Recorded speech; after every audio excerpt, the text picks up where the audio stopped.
మీదేమో బేసికల్‌గా తణుకు. మీకు పుట్టి పెరిగింది పుట్టి కర్ణాటక. పెరిగింది కర్ణాటక. అవును. మొత్తం చెప్తోంది తెలంగాణ హిస్టరీ, History. హైదరాబాద్‌కి సంబంధించి. ఇంత ఇన్ డెప్త్‌గా రీసెర్చ్ అనేది ఎప్పుడు చేశారు? ఎలా చేశారు? నేను 2000లో స్టేట్ ఆర్చివ్స్ అని ఉంది తార్నాకలో. అవును. అక్కడ గ్లింప్సెస్ ఆఫ్ నిజాం అని ఎల్లడ్ రూస్ రాసిన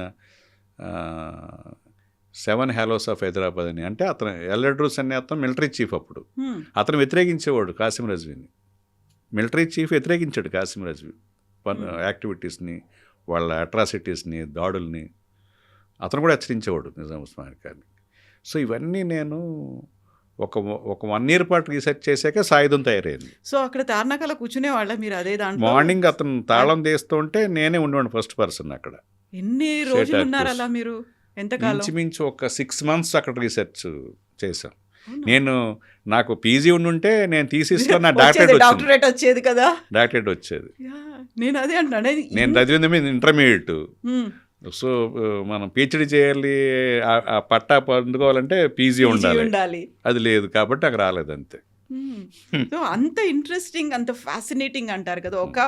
ఏదో ఒక అంశం ఉంటే తప్ప 6 నెలల పాటు మీరు అక్కడ కూర్చోరు. ఎందుకంటే యూ హ్యావ్ ప్రీషియస్ టైం. చాలా సినిమాలు ఉన్నాయి. అవును, ఇన్ అండ్ అవుట్ తెలుసుకోవాలి. అప్పుడు ఒక సినిమా ఉంటే కూడా వదులుకుని ఈసారి కళ్యాణ్ గారితో సినిమా చేయాలి అండ్ ఆఫర్ ఉంది కదా అని నేను అప్పటి నుంచి కొంత ఆఫర్ ఉంది కదా నాకు అని, ఇది చేద్దాం, ఒక యూనిక్ ఫిల్మ్ అవుద్ది, ఇప్పుడు దాకా ఎవరు రాలేదు, ఒక బ్రేవ్ హార్ట్ లాంటి సినిమా అవును ఆ సినిమా చేస్తుంటే. ఇప్పటికీ is it still on the cards?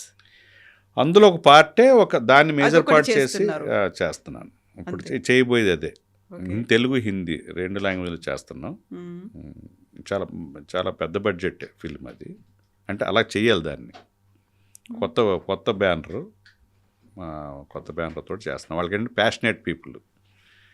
మా ఫస్ట్ సినిమా మా బ్యానర్ వాల్యూ రావాలి, బడ్జెట్ పర్వాలేదు ఇంతైనా అని అన్నీ నేను చాలామంది వెనక్కి పంపిస్తుంటాను. వస్తారు, సార్ 3 crores ఉన్నాయి సినిమా. ఓకే, 3 crores మీ ఫైనాన్షియల్ సోర్స్ ఎలాగ అంటాం. మన దగ్గర ఒక పర్లేదని 4 crores దాకా ఉన్నాయి, 3 crores పెట్టవచ్చు అండి. వద్దండి, తప్పు. 4 crores-లో 3 crores సినిమా పెడితే రిస్క్ ఉంటుంది, తీయొద్దు. మీరు ఓ పని చేయండి, ఓ 10 కోట్లు సంపాదించరండి, అప్పుడు 2 కోట్లు పెట్టి సినిమా తీయండి అని పంపిస్తాను. నేను పంపించిన వాళ్ళకి 20 మంది ఉంటారు వెనక్కి. అవునా?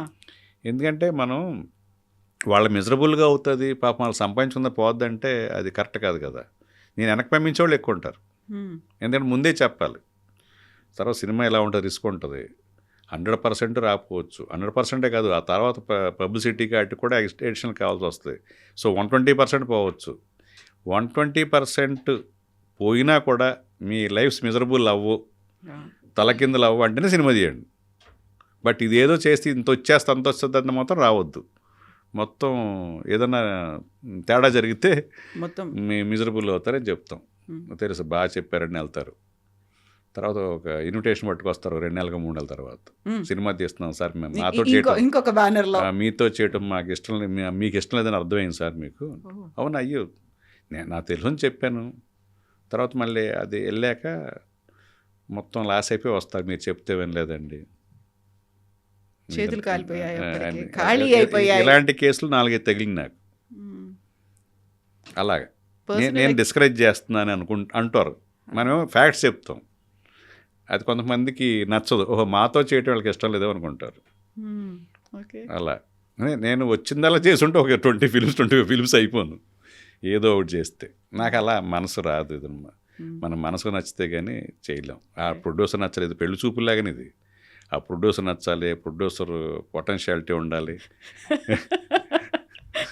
అంతే. అమ్మాయి బాగుంది అయినప్పుడు కూడా మిగతా ఆస్పెక్ట్స్ చూడాలి, అలా వదులుకోవాలి. ఓకే, ఇతను పెట్టాడు, రేపు పొద్దున్న బిజినెస్ అవ్వలేదు, అతని పరిస్థితి ఏంటి, ఆ ఫ్యామిలీ పరిస్థితి ఏంటి, అతని ఫైనాన్షియల్ స్టేటస్ ఏంటో, తట్టుకోగలలేదా, లేదు తట్టుకోలేడు, వద్దు చేయకు. మీ సెల్ఫ్ ఎక్స్పీరియన్స్ కూడా ఉంది కదా, అందుకే నేనే చేశాను కదా. నేను ఎవరిని బ్లేమ్ చేయను. అదే కొంతమంది అనవసరంగా బ్లేమ్ చేస్తారు ఇండస్ట్రీని. మా థియేటర్లు ఇవ్వలేదు, మాకు ఎవరు కోఆపరేట్ చేయలేదు, అన్నీ ఒట్టిదే. మనం సెల్ఫ్ మేడ్ చాలా ఉన్నారు, సెల్ఫ్ మేడ్ పర్సన్స్. వాళ్ళు ప్రూవ్ చేసుకోవడానికి వాళ్ళ అవకాశాలని క్రియేట్ చేసే వాళ్ళు చాలామంది ఉన్నారు. వాళ్ళందరినీ చూసి ఇన్స్పైర్ అవ్వాలి తప్ప ఇండస్ట్రీని తిట్టడం తప్పండి. ఇండస్ట్రీలో మనకు అద్భుతమైన ఇండస్ట్రీ ఇది.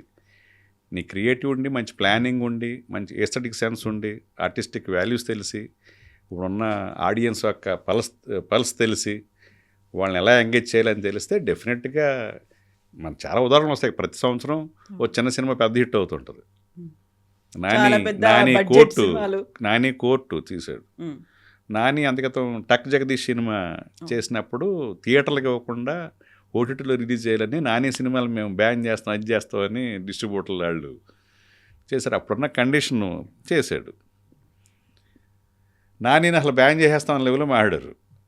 కోర్టు సినిమా రిలీజ్ అయినప్పుడు తను ప్రొడ్యూస్ చేసినప్పుడు నాని అండి ఓ సినిమా అలా ప్రతి హీరో సినిమా తీయాలి, మాకు 4వ వారం కదా 5వ వారం కూడా షేర్ వచ్చిందండి సినిమాని మొదలెట్టారు. సో ఇక్కడ అల్టిమేట్గా సక్సెస్ అనేది సక్సెస్ స్పీక్స్ అంటారు. అదే తిట్టిన వాళ్ళే పొగిడారు నానిని, అది నాని అచీవ్మెంట్ అది. అంతే కదండి. రాజమౌళిని కూడా అలాగే ఛత్రపతి చేయకుండా 2-3 నెలలు సస్పెండ్ చేశారు. అప్పట్లో ఒక ఇష్యూ ఉండి అలా సస్పెన్షన్లో ప్రముఖ పాత్ర వచ్చిన వాళ్ళు ఇప్పుడు రాజమౌళి పక్కన ఉన్నారు. అలా సక్సెస్ ఆయన సక్సెస్ అయి చూపించాడు, వాళ్ళ దగ్గర తెప్పించాడు. అదే అచీవ్మెంట్ అంటాను నేను. ఎగ్జాక్ట్లీ.